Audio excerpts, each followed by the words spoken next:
This is the story of the one. As head of maintenance at a concert hall, he knows the show must always go on. That's why he works behind the scenes, ensuring every light is working, the HVAC is humming, and his facility shines. With Grainger's supplies and solutions for every challenge he faces, plus 24/7 customer support, his venue never misses a beat. Call quickgrainger.com or just stop by. Grainger, for the ones who get it done. It's Pro Savings Days at Lowe's. Get up to 35% off select major appliances and save an additional $1,000 when you buy 4 select LG major appliances. Plus, get a free DeWalt 20-volt max 5 amp-hour battery when you buy a select DeWalt 20-volt max tool. Get the job done for less at Lowe's. We help. You save. Valid through 9/26. Selection varies by location while supplies last. See associate or Lowe's.com for more details and qualifying items. Trying to lose weight? It's time to try Hers. At forhers.com/4u, you can access affordable, doctor-trusted weight loss treatments tailored just for you. These include oral medication kits or compounded GLP-1 injections. Through Hers, pricing for oral medication kits start at just $69 a month for a 10-month plan when paid in full upfront. No hidden fees, no membership fees. You shouldn't have to go out of your way to feel like yourself. Hers brings expert care straight to you with 100% online access to personalized treatment plans that put your goals first. Reach your weight loss goals with help through Hers. Get started at forhers.com/4u to access affordable, doctor-trusted weight loss plans. That's forhers.com/4u, forhers.com/4u. Paid for by Hims and Hers Health. Weight loss by Hers is not available everywhere. Compounded products are not FDA approved or verified for safety, effectiveness, or quality. Prescription required. Restrictions at forhers.com apply.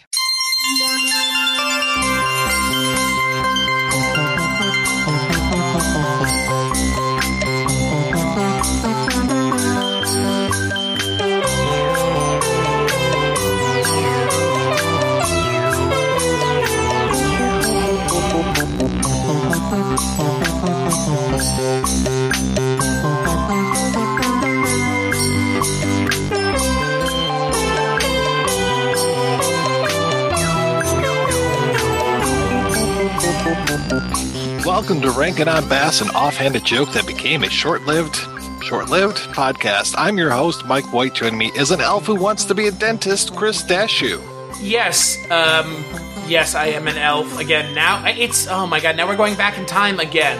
This time instead of with Rudolph? No, I guess Rudolph wasn't time traveling. I guess he was.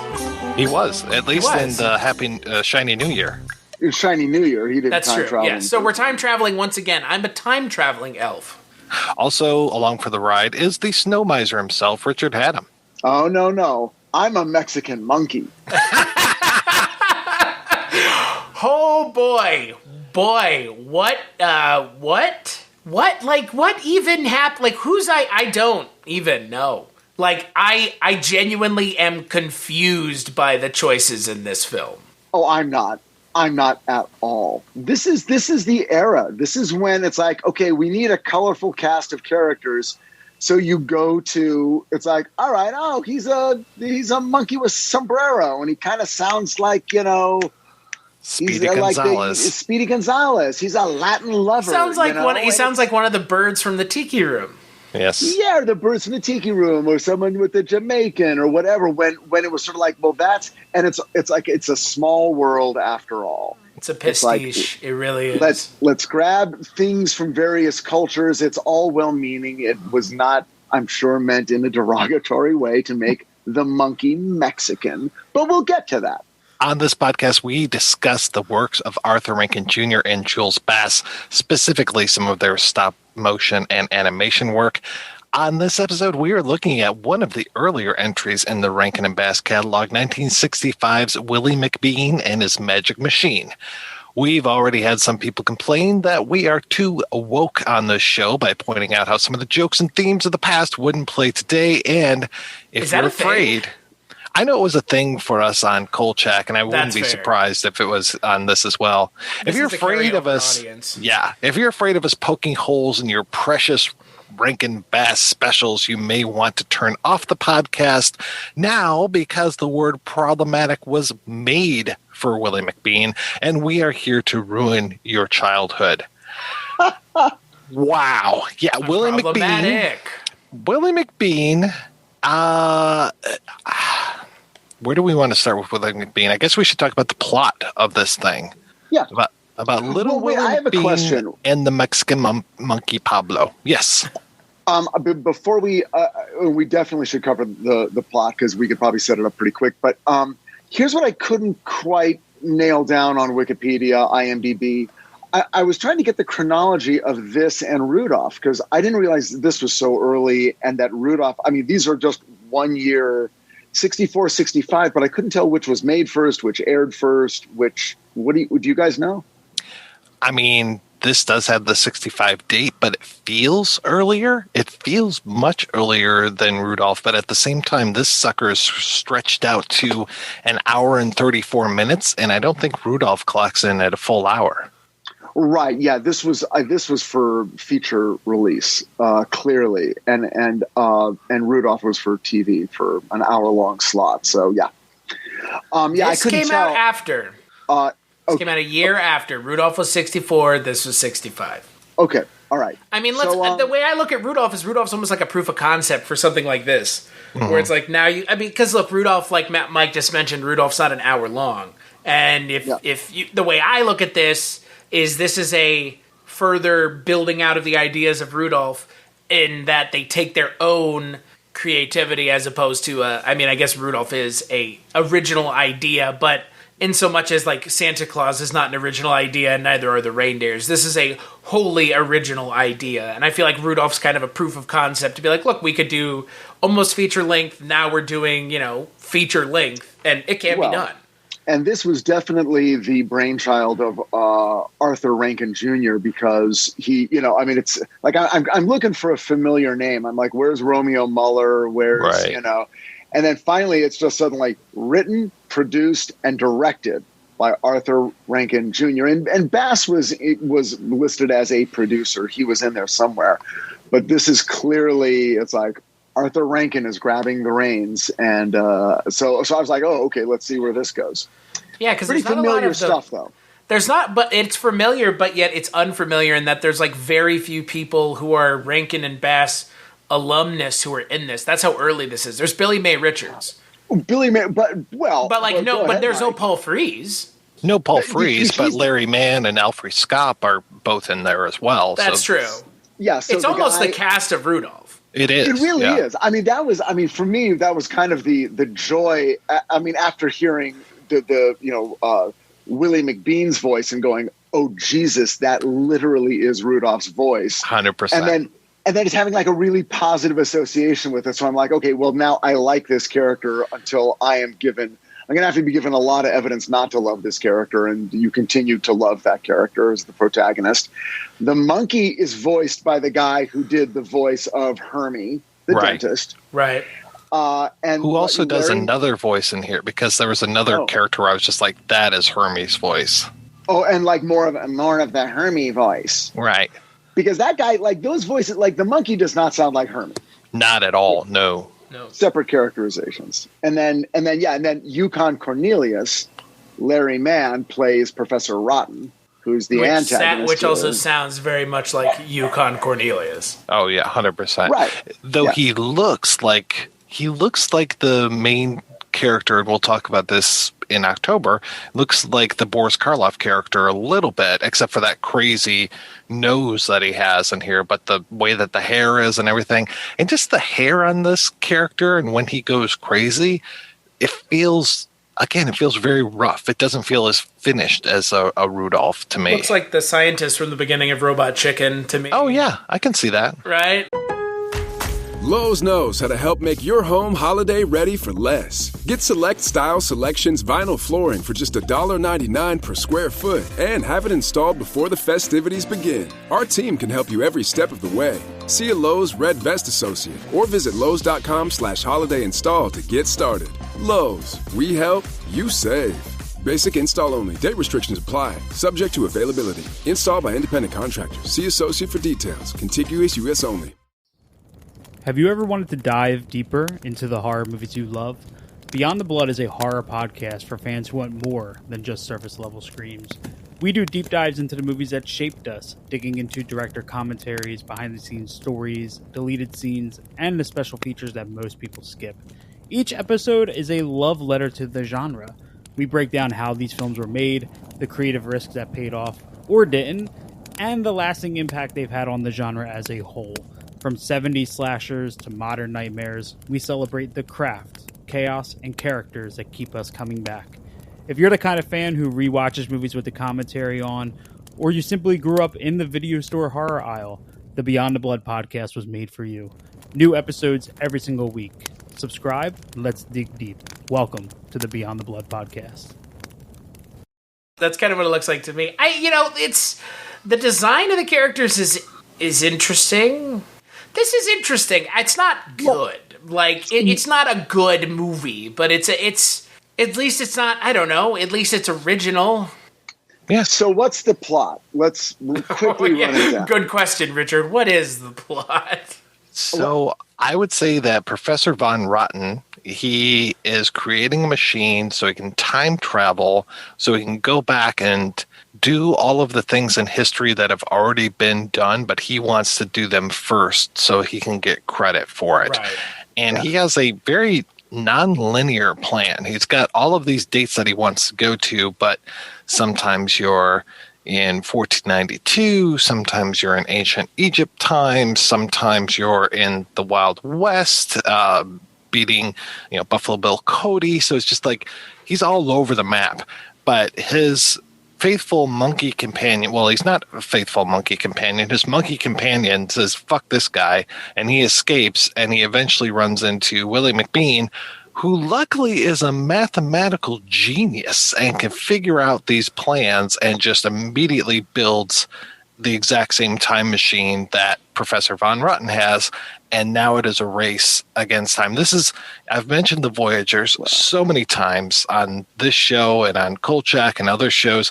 This is basically the Voyagers when they had the other Voyager who was evil, who I think was going to take a really big place in season 2 that never actually happened. So it is basically a war of the time travelers. I guess it would be the Master versus Doctor Who. What about Bill and Ted's? I mean, there's the whole thing about, the thing it reminded me of the most was Bill and Ted, because Willie McBean is like, man, I hate history. Yeah. And he's like, and then he goes and meets all these historical figures. And it's like, that's very Bill and Ted.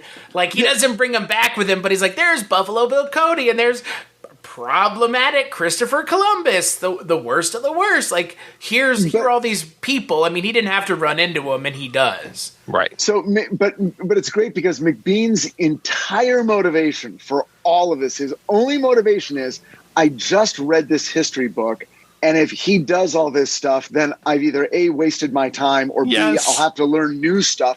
So I've got to maintain history as written in this volume, so that I'm prepared for school tomorrow morning. Let's build a time machine and stop him. Willie McBean is a bastard, a lazy bastard, apparently. It's like he's so good. He's so good. He can build a time machine, but he hates reading books, and history's a bore. So I was like, okay. So, that's his. And unlike other more modern time travel stories, there is no time given over in the story to but if we go back in time and change something, then we've changed our current situation. They're not talking. It's just like, no, you can go back, individually change certain things. There are no paradoxes. He will be known for having invented everything throughout history. We'll all be okay with that. We'll come back. He will be a god. And so that's the story. And so McBean and the monkey go off to chase him through time. You know what my favorite thing about this entire movie is this is pre-moon landing. So they don't have that for the thing. It's like that would be one of the first things he would do is go be the first man on the moon. Right. And yet this is in 1964, 5 years before that happened. So what does he go do? It's like, I'm going to go to the Wild West and fight Buffalo Bill Cody. Like, what? Yeah, who gives a shit? Like, because that resonates with me. The fastest strongly. gun in the West is like, who gives a shit? Oh, but, for kids in 1964, 65, this is probably a big deal. Rootin' Tootin', guaranteed. Every decision seems to be made based on what would an 8-year-old sit still for just a few more minutes. Couldn't you make the case then that it should have had NASA in this in some form or fashion?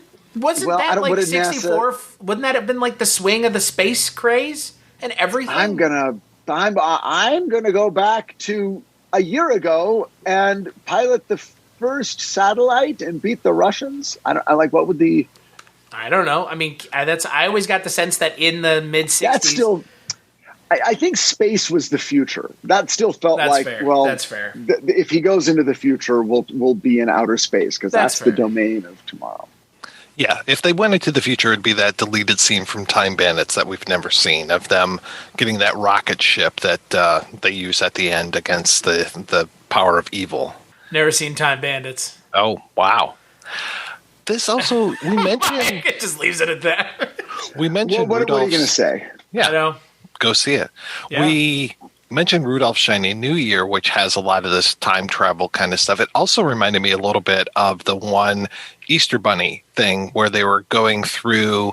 It was the one with that bizarre French worm caterpillar that turned into a butterfly at the end, and he's flying the other Easter Bunny, and they're chasing Iron Tail, and Iron Tail wants to take over the Easter Bunny business. Iron Tail? Ooh, yeah. Was that Vincent and we're going from Price? holiday to holiday. Yeah. Right. Oh my God, Vincent! I forgot about that. But at least in that, it was chronological order. That's fair. Well, at least in that, it didn't have the main villain dressing up in yellow face. Oh, God. Oh my God! Ooh, wow! Just real bad. You're talking about an era where Tony Randall and Mickey Rooney and Peter Sellers, Mr. Unioshi. Yeah, Yellowface was not even. It's like fine, let's whatever. I get it. I mean, I understand. I mean, again, like Mike said, it's problematic, but I don't. I mean, I guess you could make the case they were meaning to offend, but like, I don't think it was like. Look at those people. It was like just doing it because for thematic effect, I guess. We're not going to try to cancel Willy McBean for having that really awful.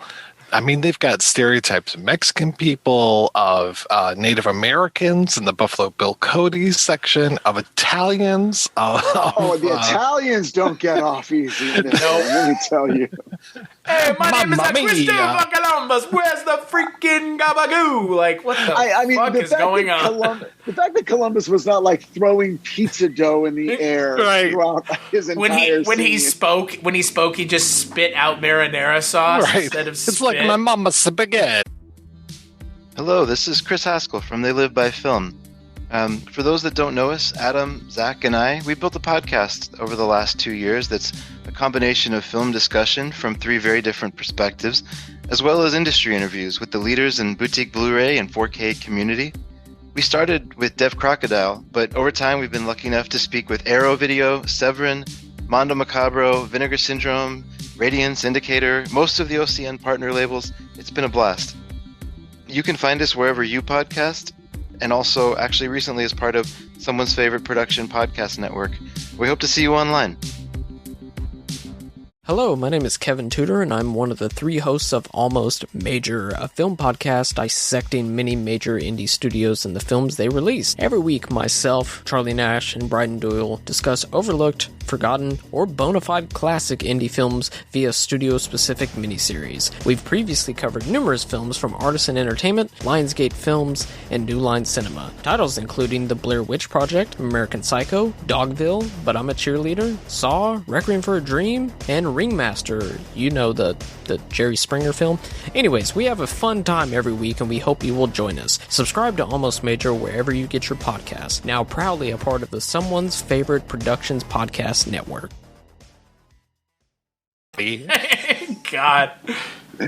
I mean, I guess always eating a piece of pizza in every scene. So far, I think that is still the one racial or ethnic stereotype that we can get away with. I mean, until somebody cancels Mario, we'll always have the Italian plumber stereotype. Yahoo! I mean, you can't get rid of Mario. It's a me. Can't get rid of it. It's part of our culture now.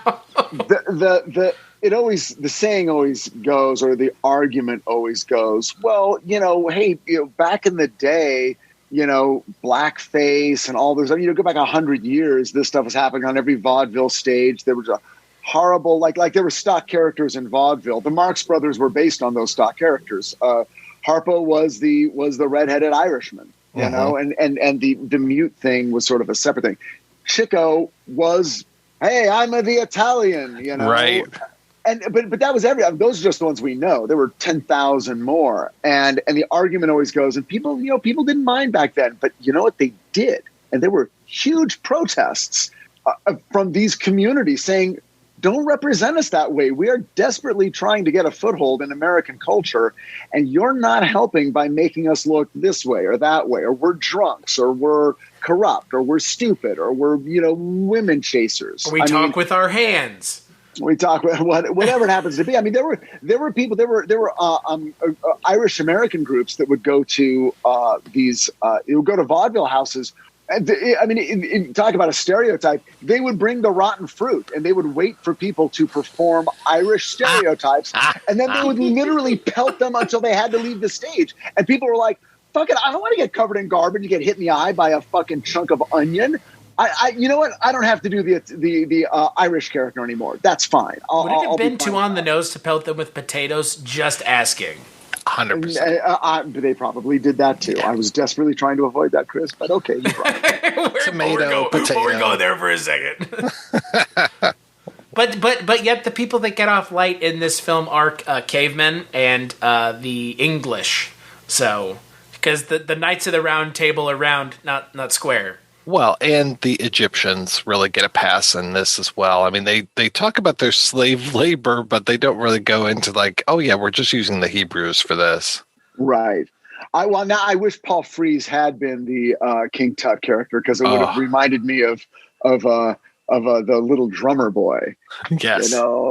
When the goose is hanging high. Oh my God. I tried to put that one out of my memory. Was that for? Yeah. Oh my God. It's only 6 months ago, baby. It's coming back around, honey. The calendar's moving faster these days. Boy, isn't it? Jeez Louise. Yeah. Post-pandemic time really moves like a bitch. Yes, post-pandemic. Is that what we're going with now? That's what they say.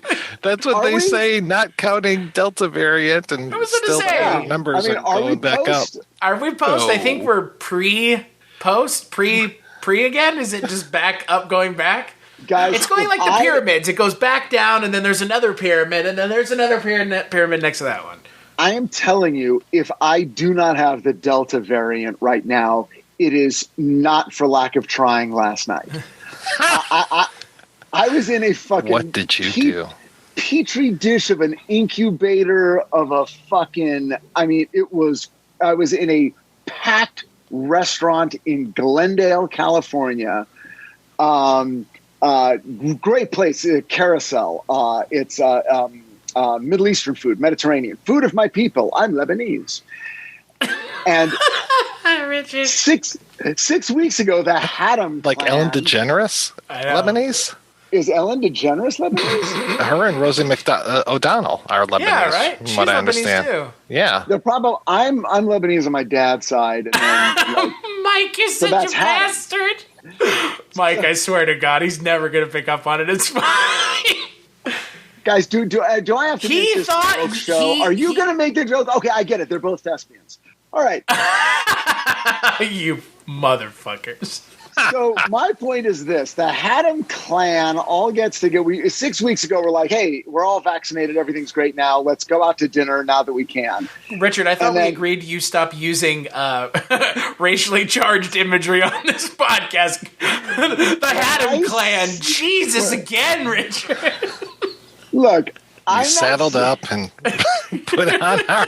We're Lebanese. Our feed bags. They wouldn't let us in their clan. They don't want our type. That's fair. Anyway, we went out there. I tell you, this place was packed. The doors were locked. The air was recirculated. People were singing. And literally, Susan is staring at me like, what is happening? Why did we agree to this? And I'm like, honey, if you wouldn't mind ducking, I need to get a beer. Hello? Oh my God. Fucking drink my way through this. So anyway, yeah, we'll see if it's post-pandemic. I am now the human experiment. And we're all sitting there going, you know what? Fuck it. We all got vaccinated. Let's see what happens.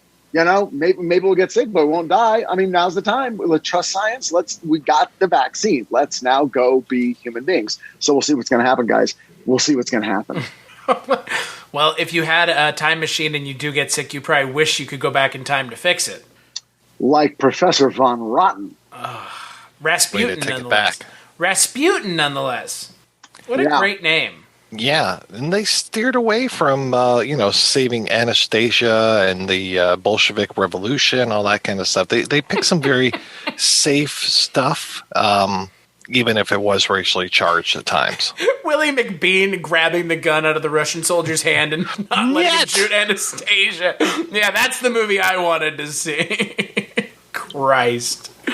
Well, the thing about these movies and the thing about doing it the way they did it and the thing about we're going to travel through the holidays is it just gives you a second act. I mean, this movie is very episodic. It's like 15 minutes of this, 15 minutes of that, plus 15 minutes of the other. Plus a throw song. in a song. And I have to say, the songs in this were pretty catchy. I was not, I wasn't whistling them after, but I was like, okay, yeah, this works. There wasn't too many terrible tunes in it. And did you recognize another familiar voice from Rudolph, which was the Charlie in the Box? Oh, God, really? I think he was the dragon. So, he was sort of doing, Alfie Scop, yeah. Which was strange. I thought that the King Arthur thing was over by the time they went to the dragon. I was like, oh, we're still here. Oh, okay. All right. This is good. And then they go to the Roman Colosseum by accident, which is like the funniest bit because I was hoping they would get eaten by lions just by accident. Yeah, I was curious what was going on with all of the leopards and jaguars and all this. Like, oh yeah, exit's right over there. I was like, where the hell are they? They actually surprised me. I was really shocked, and I'm curious because James Doohan is listed in the credits here, and I don't know what voice he would have done, but I couldn't find him either. Yeah. I mean, I'm sure he's listed. If we went through IMDb, it probably says. It just says on IMDb, voice. Right. Well, maybe it wasn't. I mean, okay, this is before Star Trek, so he wasn't. Before, yep. About 2 years He was not before. a name. Yeah. Was Doohan, was he Canadian as well? I always think that he is. Yeah. Because I know he was born in the BC. Okay, yeah, because I know he was in some Canadian feature films and TV specials and stuff. So born in the VBC, Vancouver. All right. Oh, yeah, Vancouver, man. It's a weird place. Awesome. It's a weird Have you been place. there? Yeah, it's cool. It's just weird. It's like Seattle, but in Canada. It's exactly. It's just kind of like that's what it is. It's weird, and I've been there a dozen times, but always for work, always like to shoot my episode or something. That's where they shot a bunch of the X-Files, right? Is in Vancouver. Oh, yeah. X-Files, Fringe, Supernatural. I mean, it was like Hollywood North for a while, even more than Toronto, I think. Yeah, well, if you watch the CW and you watch the DC Greg Berlanti shows, just about Arrow, Flash, Supergirl, just almost every single one of them. In fact, I would be up there and we would be scouting locations for a show, and you'd arrive at some plaza downtown. It's like, okay, they'll be coming out of this building, and then suddenly coming around the corner was another location team from the Flash scouting.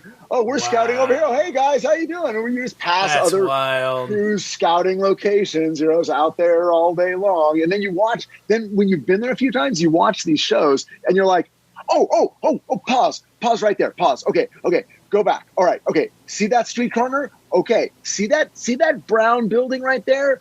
Okay, that's where we were shooting our episode from that you saw last week. That's where they're amazing. Going into the thing, and you're literally just picking out locations. It's like, oh, that's our hotel. Oh, that's that restaurant we go to. I mean, it's all right there in downtown.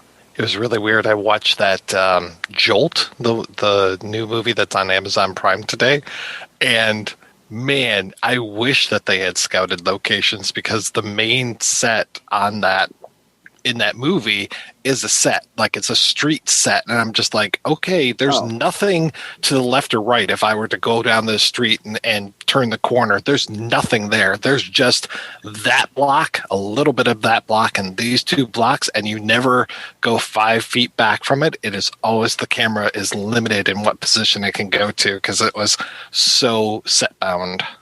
Yeah, if you go around that corner, you're going to see crew parking. Exactly. So have we ever been able to, speaking of Canada, have we ever been able to discern why they use so many Canadian actors for an American production of a thing that's animated in Japan? It's like all Canadians, though. Like all Canadian voice cast. It's kind of wild.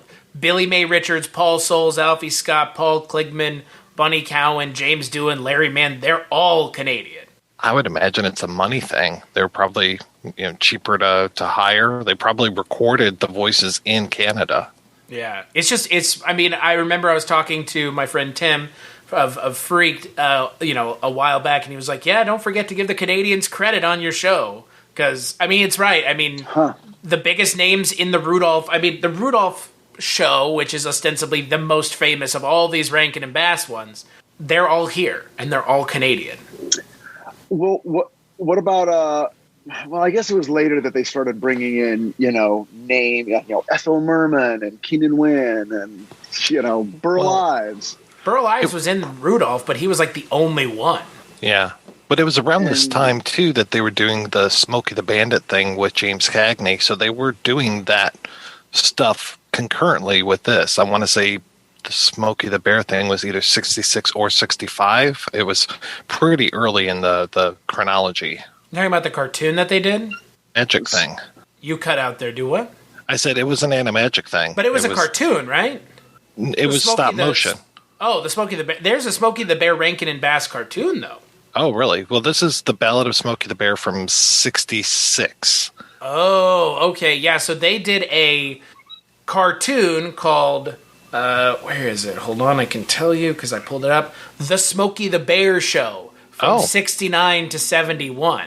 And it's animated by Toei, which sounds amazing because Smokey the Bear through the lens of Toei would be kind of wild. And it has Billy May Richards. She plays Baby Smokey, which is kind of wild. That makes sense. Baby Smokey. Cub Smokey, as he's called. What's really funny is they really do use a lot of people over and over and over again. I mean, they really were always utilizing the same actors, which I think probably speaks to their ability as actors as much as it does their professionalism, because I would assume that this is being run on a pretty tight budget. Well, but for me, if I was, if someone said, hey, should I watch Willy McBean? I would say, well, here's the biggest pleasure is watching it and picking out all the Rudolph voices and just seeing them come out of other characters. Like, it's a little weird, especially because they're not adorned except for Hermie. So you don't, again, the monkey isn't really like Hermie, but just watching that and knowing that it was all within the same year. So I don't know which one they did first, but clearly they liked everyone and then said, come on back for this other one. And then, so that's, it's, look, this one I didn't hate. I felt it was amusing enough and friendly enough. And it kind of didn't go on so many weird tangents that I'm like, wait, I've lost the thread. What is this even about? It's like, right. I get it. He's the kid's a genius and they're trying to do a good thing. And then at the end, there's even sort of a nice twist about what you would, in our modern culture, would call the magic machine that allows you to time travel. I'm like, oh, that's nice. That's a nice little, okay, I get it.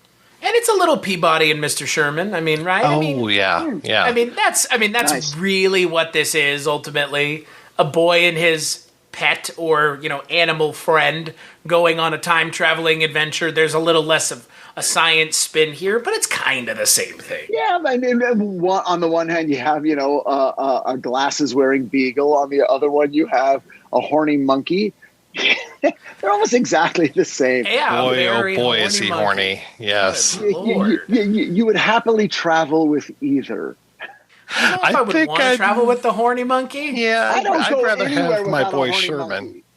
Yeah, I'd rather go with Sherman. What about the fact? And this is the funniest part. Do you guys remember where he goes first? He doesn't go see Buffalo Bill Cody first. Oh, he goes to see fucking George Custer. Right. At Custer's last stand. Yeah. Right before he's about to die. He's like, oh yeah, I know what happens to you.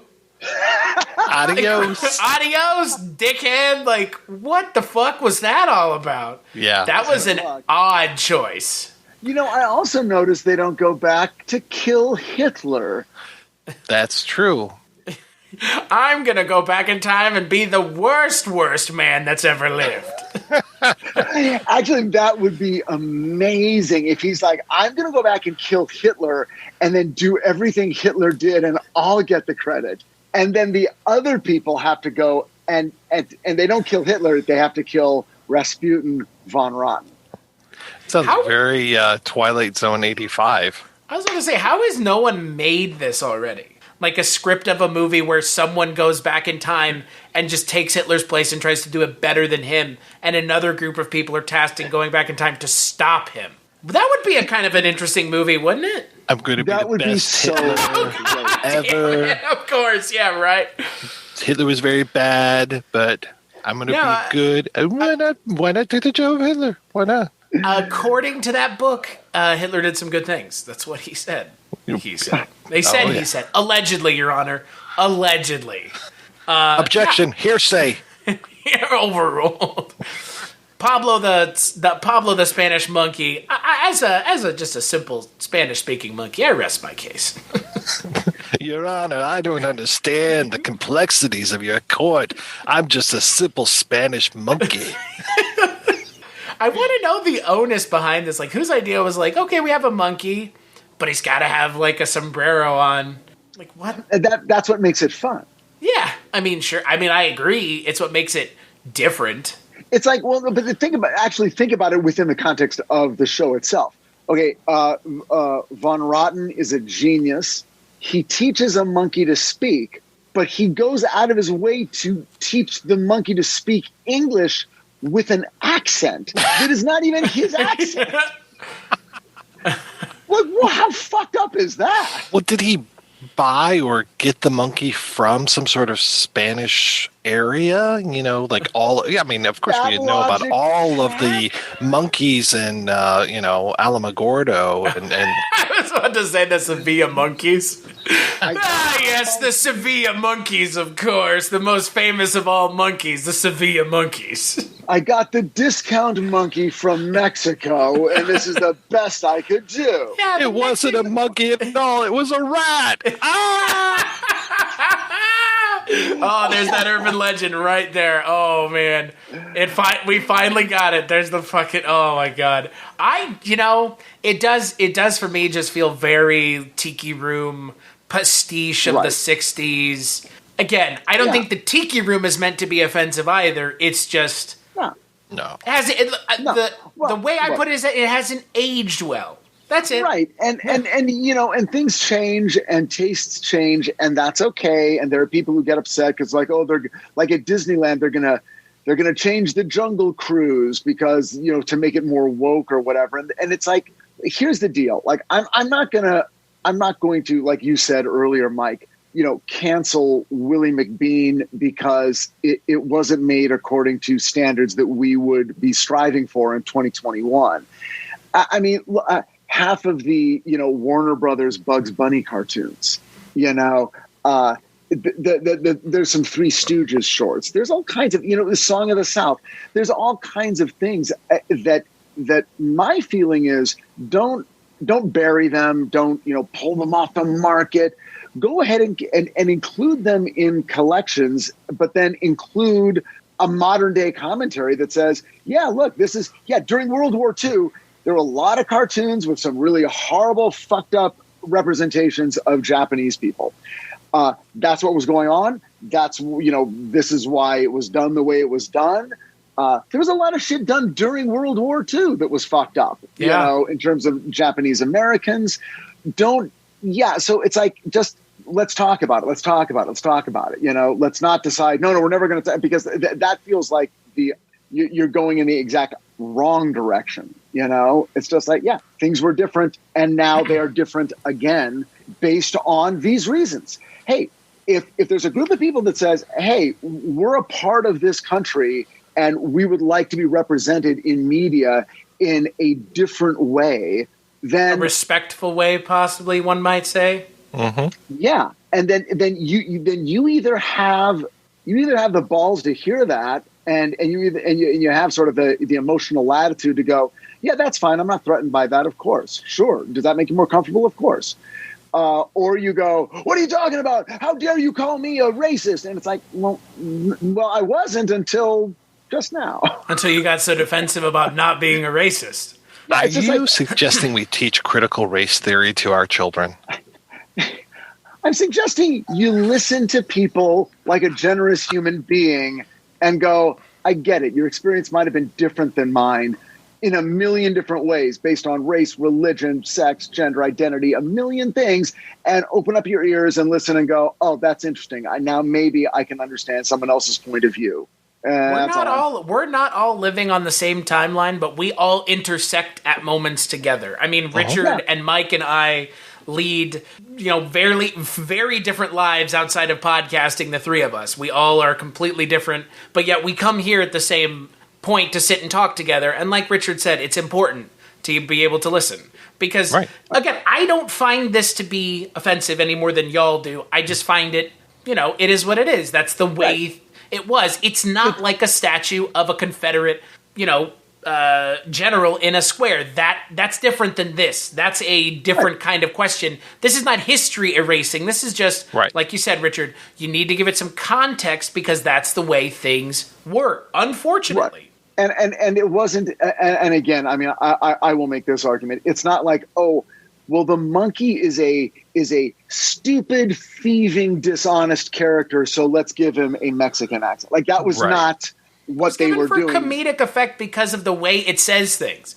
Just like in the Tiki Room, they go shorter and shorter. That's played up for comedic effect. Right. This was just something to make the monkey even more, oh my gosh, this exotic thing from another world shows up with plans for a time machine. Willy McBean's off on an adventure. None of this felt mean-spirited. None of it felt, designed to demean or I was about to say dehumanize. Now, I will tell you that by having an animal character and assigning it an ethnicity, that's even more problematic today. You would run into a lot of concern if you attempted that in today's Hollywood. I can tell you that for sure. Yeah. Oh yeah. I did look it up. Paul Soles was the voice of King Ferdinand. That's where he's got the real Hermie voice to him. Oh, okay. Yeah, when they go back to 1492 and are talking to Ferdinand the Christopher Columbus thing just kind of takes the stage along with the Chinese trader disguise. I mean, that kind of just draws my eye away from almost everything else. It's so funny because they keep talking about discovering America. It's America, it's America, it's America. And I'm like, Willie, you should have read in that book that it wasn't even called America for a while. Like, let's think about when Amerigo Vespucci was around, and he didn't name it yet, so it was still the New World. It's but we gotta go to China. Right. We gotta go to China. Like, what are you? Stop it. But they did. But remember, I'm not sure if it was the monkey or if it was Willie who said, "Oh no. If Columbus doesn't discover America, can you imagine how horrible that would be? All that'd be here now is a bunch of bushes and a couple of teepees." Yeah, I was like, "Oh, okay." Yeah. Can you imagine? Yeah. My wife's like, "What's wrong with that if he doesn't discover America?" Oh, because there won't be any supercuts or any fucking, there won't be days named after him. Right. An ATM on every corner, and there won't be, there won't be us. Yeah. How won't terrible. Be any blankets that are infected with smallpox. There won't be any conversion schools that they take their children to, and then they have a mass grave of over, a couple hundred of them. None of those things. Yep. None of Man, that Willy stuff would McBean happen. got fucking dark. We're coming to terms with our colonialist bullshit right here on Willy McBean and his magic machine. It is a strange story told through an even stranger lens of animagic. Animagic does make these weird, trite ideas like Christopher Columbus. I mean, obviously our culture has recently been coming to terms with Christopher Columbus. It makes it weird to see something like this, talking about Christopher Columbus, something that we as a society are coming to terms with, what that means. And this is just like, he's such a great guy. It's like, whoa, we have come a long way since 64. Baby steps, measured in inches, but it's still farther than it was in 64. Yeah. So I don't think we've run into, like, we have not had this conversation in regard to any other Rankin and Bass special, and they haven't all been Christmas specials. They've been other things, but I don't think we ever hit one that seems to go so directly into this territory. I guess there really wasn't. It's all mostly holidays or Rudolph's Shiny New Year, and the Shiny New Year didn't do. I mean, Maury Amsterdam was a caveman, but other than that, I mean, again, it goes to the question of how offensive it is. We did talk about the Leprechaun's Christmas Gold. I mean, tie. Like, that's, again, your frame of reference on offensiveness is going to be, I mean, leprechauns. But those are leprechauns. Right. Those aren't Irish people. It's They're leprechauns. A fictional race of elves. So I was reminded about that Leprechaun special because of the way they animated the dragon in the Camelot area, because it was just, let the camera run kind of thing, and doing this thing with the puppet head instead of the animagic. And I was like, where have I seen? Oh, okay. I remember that dragon that, what was it, froze time or was freezing the earth or something. And I was like, yeah, that's the same thing. So they really need to improve their dragon work. Well, their dragon work, definitely in this. Oh, dear. And then, okay, so again, I just want to get the chronology. So at the time of King Arthur, dragons existed, and at the time of cavemen, the T-Rex existed. Yeah. And they all interacted, right? Well, it's very much like the human centipede. It's 100% medically accurate. Correct. In this case, it's 100% historically accurate. Got it. Mm-hmm.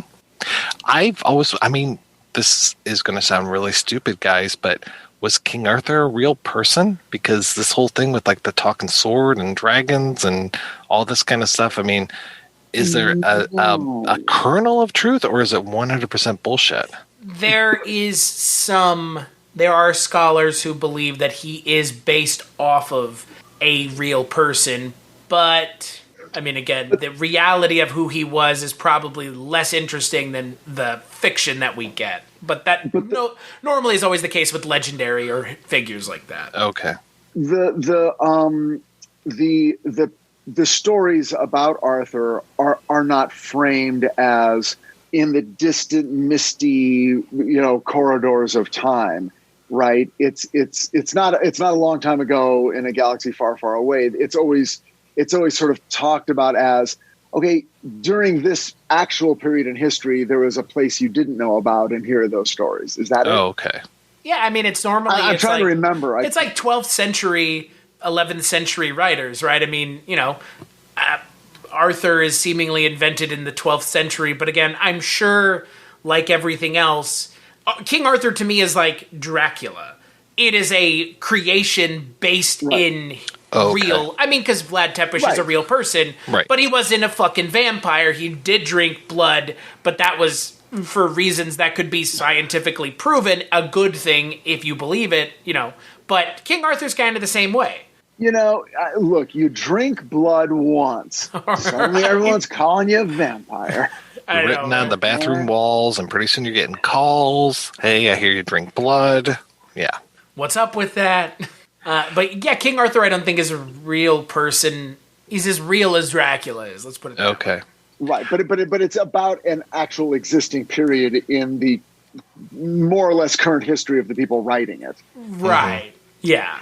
It's like Sam Spade wasn't a real private detective, but there was a San Francisco, and there were detectives, right? And they were working for the Pinkertons companies. Yeah, King Arthur supposedly existed sometime in the late 5th, early 6th century. Okay. So yes, a real frame of time.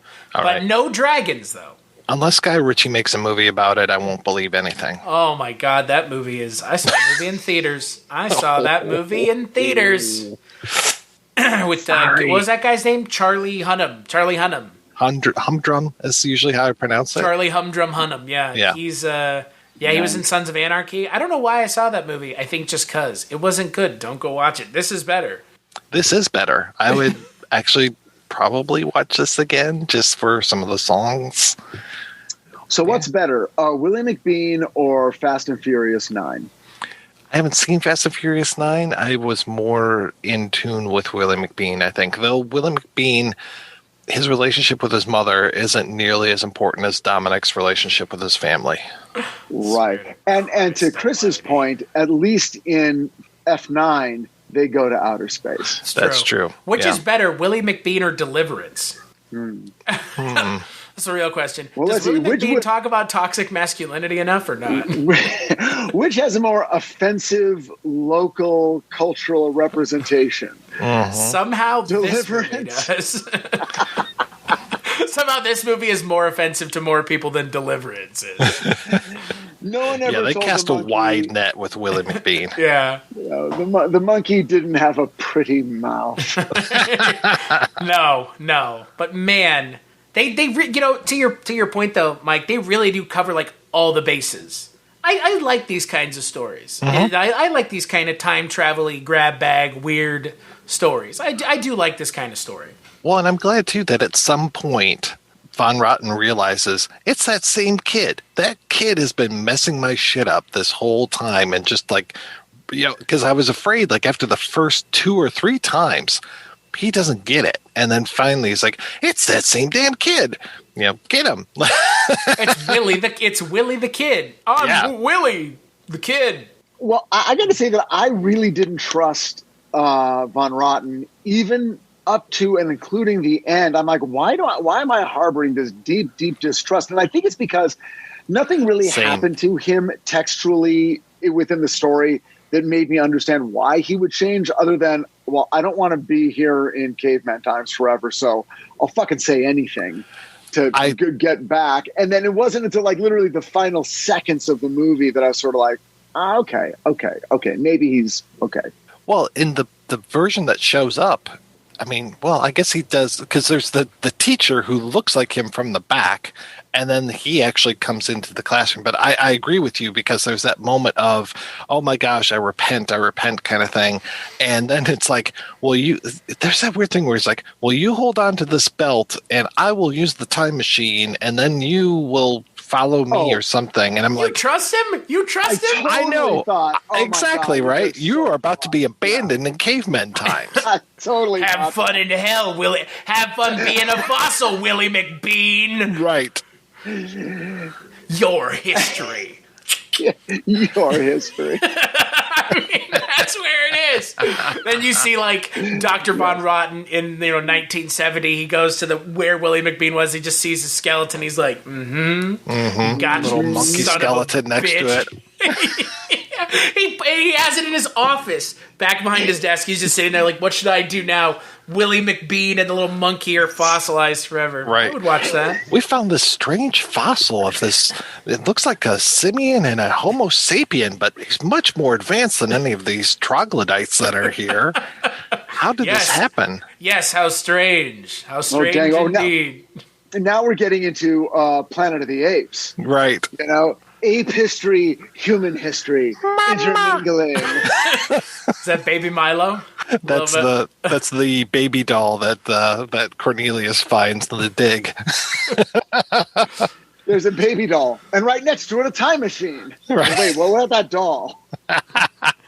So I want to point something out to you guys. I was looking through Larry D. Mann's credits. Larry D. Mann plays Cornelius. Let's see. That sounds. By the way, is that his porn name?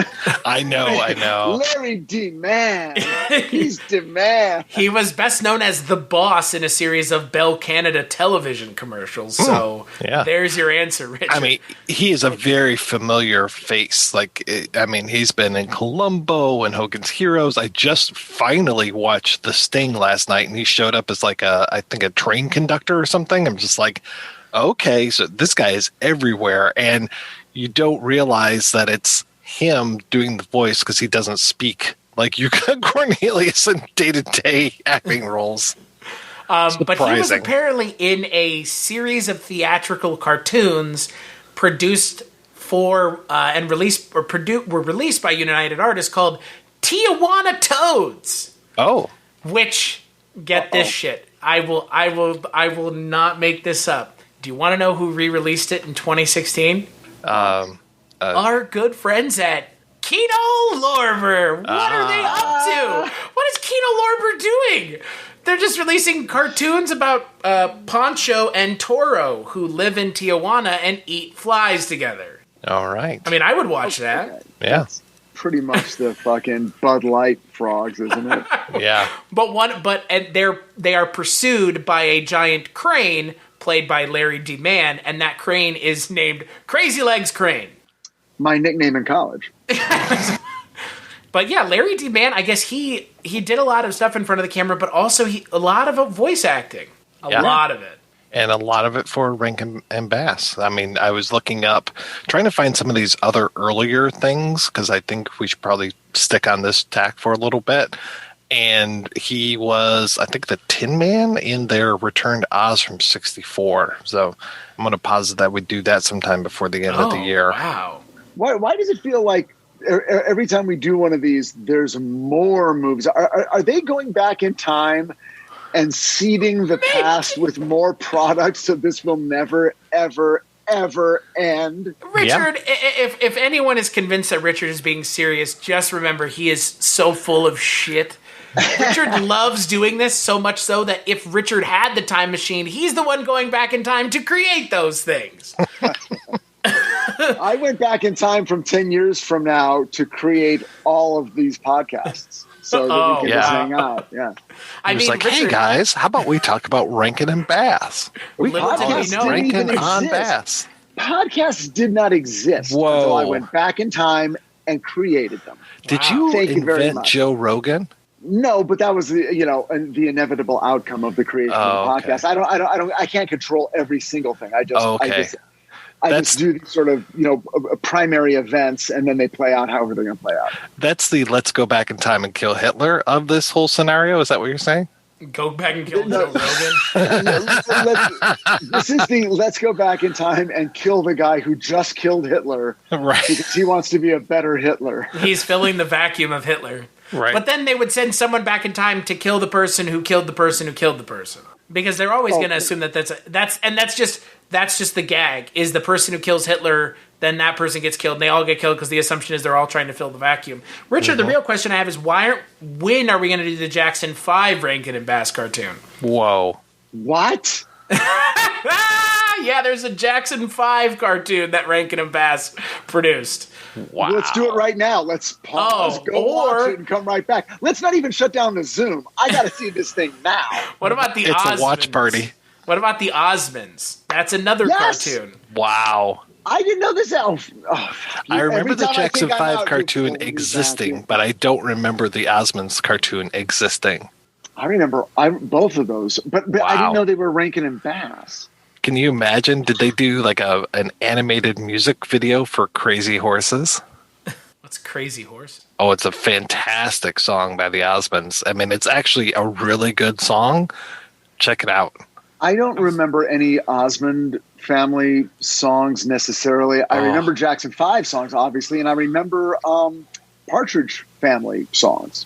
There was a Pop Will Eat Itself song that sampled Crazy Horses, and I was like, what the hell? It was this weird like noise, and I'm like, what the hell is that? And then I finally I don't know how I heard Crazy Horse, and I was like, that's that sample from Pablo Eat Itself, and it's a kind of a kick-ass song.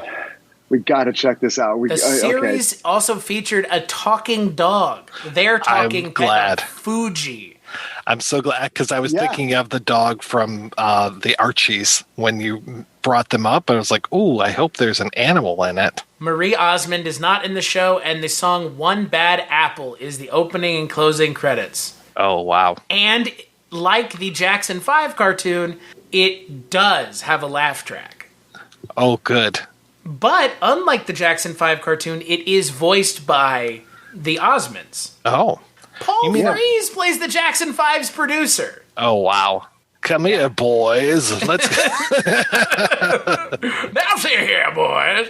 The Jacksons do not voice themselves. So that's interesting. That's a little disappointing, I find, to be disappointing. Maybe the cartoons. Well, let's save that for the actual podcast.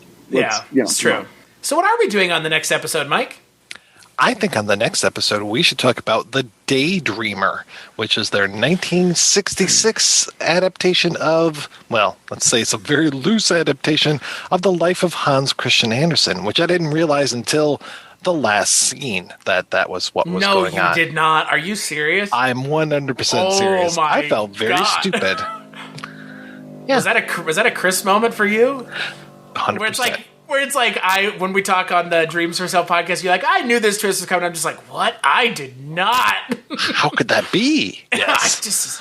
Oh my God. Well, it's like when I see the credits and it's like Papa Anderson, I'm like, did they call him Papa Anderson at all? And they kept calling the kid Chris, so it's not like they're calling him Hans or something. No, they didn't even call him Christian. They called him Chris. Yeah.